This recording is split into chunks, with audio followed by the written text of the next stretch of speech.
चलिए, स्वागत है आप सभी का एक बार फिर से ज्योग्राफी विद रहमान सर की क्लास में। और आज की ये क्लास जो है वो क्लास नहीं होकर के बहुत महत्वपूर्ण जो प्रश्न हैं आपके परीक्षा से संबंधित उन प्रश्नों के लिए होगी। तो उनसे रिलेटेड मेरे पास कई सारे मैसेजेस, कई सारे कॉल्स आ चुके हैं आप लोगों के। इस वजह से मुझे ये क्लास बनानी पड़ रही है। इसके लिए हम सबसे पहले देख लेते हैं पेपर का पैटर्न क्या होगा। हम बात कर रहे हैं भूगोल के पेपर की, और उसमें सबसे पहले हम भारत का भूगोल जो लेंगे, उसके बाद मैं आपको विश्व का प्रादेशिक भूगोल है उसके बारे में बताऊंगा। पेपर का पैटर्न यूँ समझिए, बिल्कुल इजी तरीके से समझिए। कुल 10 प्रश्न पेपर में आते हैं और पेपर आपका जो 75 नंबर का होता है। अब आपको इस साल जो गाइडलाइन है उसके तहत आपको सिर्फ और सिर्फ 3 प्रश्न करने होंगे, कोई से भी, यानी कि आपको 50% मैटर करना होगा। 3 प्रश्न में से आपके जो पहला प्रश्न होगा, वो पहला प्रश्न पहले अनिवार्य हुआ करता था, उसको करना कंपलसरी हुआ करता, अब ऐसा नहीं है। आपको पहले प्रश्न के 2 भाग मिलेंगे, एक मानचित्र वाला मिलेगा, दूसरा मल्टीपल प्रश्न वाला मिलेगा, यानी कि ऑप्शनल। अब वो कुल मिला के 10 प्रश्न हो जाएंगे, 5 उसमें 5 इसमें, एक एक नंबर के जो होते हैं 1.5 नंबर का होता है। 10 प्रश्न के 15 नंबर होंगे आपके, यानी कि पहला प्रश्न जो होता है वो 15 प्रश्न का हुआ करता था। लेकिन अगर आप पहले प्रश्न को अटेम्प्ट करते हैं तो आपको 25 नंबर मिलेंगे, क्योंकि आपको सिर्फ 3 ही प्रश्न करने हैं, और 3 प्रश्न करने के आपको 75 नंबर दिए जा रहे हैं, यानी कि प्रत्येक जो प्रश्न जो आपका होगा वो 25 नंबर का होगा। ये ध्यान रखिएगा आप, ठीक है। तो बहुत आसान है। मानचित्र मैंने आपको बहुत अच्छी तरीके से समझाया है, आप इसी चैनल पर जाकर के देख सकते हैं। मैंने आपको भारत के संदर्भ में भारत के जितने भी खाड़ियाँ, द्वीप वगैरह वगैरह जितनी भी चीज़ें होती है वो सारे अच्छी तरीके से समझाया हुआ है। भारत के भूगोल के संदर्भ में आप जाके देख सकते हैं। इसके अलावा जो एक एक नंबर के प्रश्न होंगे वो भी आपको देख लेने होंगे। बहुत आसान हो जाएगा पहला प्रश्न करने के बाद आपको। बाकी 2 प्रश्न आप करेंगे 9 में से, तो बहुत ईजी हो जाएगा आपके लिए, यानी कि आपके 100% नंबर लाने के लिए इस तरीके के एग्ज़ाम बहुत फ़ायदेमंद साबित हो सकती है। तो पहला प्रश्न देखते हैं हम। पहला प्रश्न क्या है? दक्षिणी और दक्षिणी पूर्वी एशिया के संदर्भ में भारत की स्थिति का विस्तार पूर्वक वर्णन कीजिए। देखिए, आपको जो लिखना होगा वो थोड़ा ज़्यादा लिखना होगा, और वैसे देखिए आपको 1.5 घंटे का समय मिलेगा, यानी कि 90 मिनट का। तो आप एक प्रश्न को आधे घंटे में आराम से कर सकते हैं। आराम से आधे घंटे में आप उसको 6 या 7 पन्ने जितने भी आपको भरने होते हैं विस्तार पूर्वक वर्णन कर सकते हैं आप उन चीज़ों का, ठीक है। तो पहला प्रश्न है, दक्षिणी और दक्षिणी पूर्वी एशिया के संदर्भ में भारत की स्थिति का वर्णन कीजिए। इससे संबंधित अगर आपको कोई भी डाउट है तो आप ऊपर आई बेल का जो बटन दिखाई दे रहा है वहाँ जाकर के आप देख सकते हैं इसको, ठीक है। मैंने बहुत अच्छे तरीके से समझा रखा है। दूसरा प्रश्न है, भारत को भौतिक प्रदेशों में विभाजित करते हुए किसी एक प्रदेश का विस्तार पूर्वक वर्णन कीजिए। ये बहुत इंपॉर्टेंट प्रश्न है।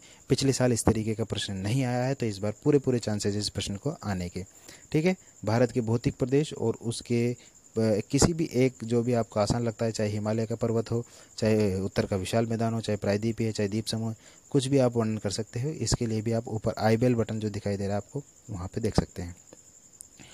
भारत के अपवाह तंत्र को समझाते हुए प्रायद्वीपीय भारत की नदियाँ। अपवाह तंत्र किसे कहते हैं, क्या होता है? देखिए, अपवाह तंत्र में आपको एक तो उत्तर भारत की नदियां हैं मैदानी, जो सिंधु, गंगा, ब्रह्मपुत्र, इनके नदी तंत्र को मैंने आपको अलग से समझाया था। इसके अलावा प्रायद्वीपीय भारत की नदियां गोदावरी, कृष्णा, कावेरी, पेन्नार वगैरह, ये सारी नदियां हैं, इनको भी मैंने आपको समझाया था। तो आप इससे संबंधित प्रश्न को भी देखेंगे, और अगर आपको नहीं समझ में आता है तो आप ऊपर आई बेल बटन में प्रेस कर सकते हैं, वहाँ से आप देख सकते हैं। देखिए, इस पेपर के जो इम्पोर्टेंट प्रश्नों को बताने के बाद मैं आपको इसी में पिछले साल का पेपर भी बताऊंगा, और उसमें भी हम देखेंगे कि पिछले साल के पेपर में क्या क्या प्रश्न आ चुके हैं, ठीक है। पिछले साल के पेपर में आपको मानसून पूछा था भारत का।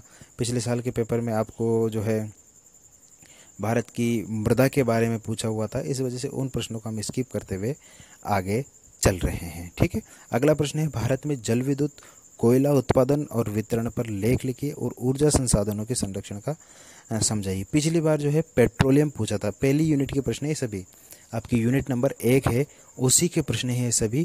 आपको मैंने बताया था, कई लोगों को मैंने बताया है कि आप सिर्फ और सिर्फ 1 यूनिट याद कर लीजिए, आपका आसानी से काम हो जाएगा। 1 यूनिट अच्छी तरीके से, उसमें से कहीं से भी प्रश्न आ जाए, आपको सिर्फ और सिर्फ 3 ही प्रश्न करने हैं। तो पहली यूनिट में से आपको 3 प्रश्न मिलेंगे, दूसरी यूनिट में से आपको 3 प्रश्न मिलेंगे, तीसरी यूनिट में से भी आपको 3 प्रश्न मिलेंगे, तीनों यूनिट में से 3-3 प्रश्न मिलेंगे, और पहला प्रश्न आपको जो है मैप वगैरह और मल्टीपल प्रश्न वाला होता है। तो इस तरीके से आपको 10 प्रश्न आते हैं। अगला प्रश्न है, भारत में प्राकृतिक वनस्पति समूह के वितरण पर लेख लिखिए। मैंने आपको बताया हुआ है, इससे संबंधित वीडियो भी आप ऊपर जो आई बेल का बटन है वहाँ पर आप प्रेस करके इसके वीडियो को भी देख सकते हैं। भारत में प्राकृतिक वनस्पति समूह का वितरण, आप चाहें तो इसमें मानचित्र भी बना सकते हैं और उसमें दर्शा सकते हैं इसको। अगला प्रश्न है, गेहूं, चाय या कपास, इन तीनों में से किसी एक के बारे में पूछ सकता है, क्योंकि पिछली बार जो है वो चावल के बारे में पूछा था। इस वजह से आप गेहूं, चाय या कपास, इन तीनों में से अगर प्रश्न कर रहे हो भारतीय कृषि, आपने यूनिट पढ़ी है यूनिट नंबर 2, अब तक के जो 5 प्रश्न यूनिट नंबर 1 से संबंधित है, अब जो प्रश्न आ रहे हैं वो यूनिट नंबर 2 से संबंधित है, तो दोनों प्रश्न कर सकते हैं आप। अगला प्रश्न है, शहरीकरण से आपका क्या अभिप्राय है। यूट्यूब पर जाइए, आप गूगल पर जाइए, आप वहाँ पे सर्च कीजिए शहरीकरण क्या होता है, नगरीकरण क्या होता है, आपको मेरी ही वीडियो वहाँ पर दिखाई देगी, तो आप उसको देख सकते हैं शहरीकरण से क्या अभिप्राय है। या ऊपर आप आई बेल बटन दिखाई दे रहा है, वहाँ पर भी आप इसको सर्च कर सकते हैं। शहरीकरण की समस्याएं क्या होती है और संसाधन विकास किस तरीके से वहाँ पर होता है, क्या क्या परेशानियों का सामना करना पड़ता है, इन सारी चीज़ों के बारे में आपको बता देना है। ठीक है। अगला प्रश्न है, भारत में सूती वस्त्र उद्योग के स्थानीयकरण और विकास के कारकों को संक्षिप्त में वर्णन कीजिए। सूती वस्त्र उद्योग भारत में प्राचीन काल का उद्योग है, ये सभी आपको पता है। इसके बारे में आपको लिखना है कि इसका उद्योग का किस स्थान पर इसका स्थानीयकरण कर सकते हैं, कहाँ कहाँ भौगोलिक दिशाएँ होती है। पिछली बार जो पूछा गया था वो लौह और इस्पात उद्योग के बारे में पूछा गया था, इसलिए खनिज आधारित उद्योगों का हमने नहीं लिया है। सूती वस्त्र उद्योग इस बार बहुत मजबूत दावे के साथ हो सकता है कि आए। ठीक है, तो ये 8 प्रश्न है। ये जो लास्ट के 3 प्रश्न है ये यूनिट नंबर 2 से संबंधित है। अब जो प्रश्न आ रहे हैं वो यूनिट नंबर 3 से संबंधित है, और यूनिट नंबर 3 में मैंने आपको एक आर्थिक जो है प्रदेश बताए थे पी सेन गुप्ता के अनुसार, वो पिछली बार पूछ ले गए हैं, इसलिए हमने उसको स्किप किया है। आर्थिक असमानता से आप क्या समझते हैं, आर्थिक असमानता आपको बतानी है। ठीक है, और भारत में आर्थिक विषमताओं के लिए उत्तरदायी जो कारक है उनका वर्णन करना है। कि एक जगह तो आप देखिए पंजाब है, पंजाब में आपको कृषि बहुत ज़्यादा होती है, उसी के पास में जम्मू कश्मीर में वहाँ पर कृषि बहुत कम होती है। ऐसा क्यों? उसी के पास में राजस्थान है, वहाँ पर कृषि के क्षेत्र में पिछड़ा हुआ है, ऐसा क्यों? तो आर्थिक असमानता है, किसी प्रदेश में जो है खनिज ज़्यादा पाए जाते हैं तो किसी प्रदेश में नहीं पाए जाते, ऐसा क्यों है, क्या कारण है उसके, वो सारे कारण आपको आर्थिक असमानता में दर्शाने हैं। नहीं समझ में आता तो आप आई बेल बटन प्रेस कर सकते हैं, ऊपर दिखाई दे रहा होगा आपको। बहुउद्देश्य परियोजना, निम्नलिखित बिंदुओं में से किन्हीं 2 पर टिप्पणी लिखवाएगा आपसे।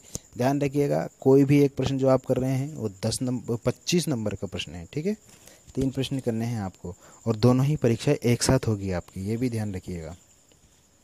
पेपर 1 और पेपर 2 की परीक्षा एक साथ होगी। 3 घंटे में आपको 2 प्रश्न पत्रित करने होंगे।